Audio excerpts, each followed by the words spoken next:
මධ්‍යහනක් සමාජ අභිවෘද්ධිය සඳහා වූ මාබල් කෝඩියල තරයේ 2417 වන දින වාරය සමගයි ඔබ මේක තුවේ සිටින්නේ. එසේනම් මේ දින වාරයට අදාළ ජයග්‍රාහී ඡායාංක මොනවාද කියලා බලමු.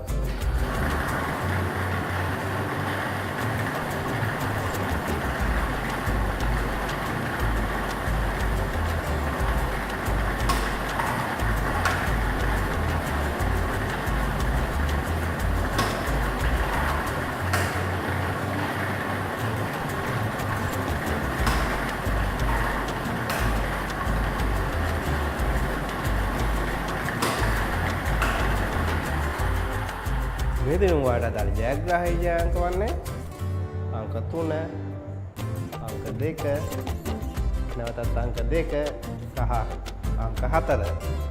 වෙනස් වූ තෑගි රටාවට අනුව අංක මුල සිට හෝ අග සිට පිළිවෙලින් අංකයක් ගැලපීමෙන් 4 වෙනි තෑගියද, අංක 2ක් ගැලපීමෙන් 3 වෙනි තෑගියද, අංක 3ක් ගැලපීමෙන් 2 වෙනි තෑගිය සහ අංක 4 පිළිවෙලින් ගලපා ප්‍රථම තෑගිය සිනාගත හැකිය. මෙන්න ඔබ ගන්නා ටිකට් පතේ වටිනාකම අනුව තෑගි මුදල වැඩි වේ. මේ සංගමයේ දින වාරය අවසන් වෙන යලි 30 දින වාරයේදී හමුවෙමු. ස්තුතියි.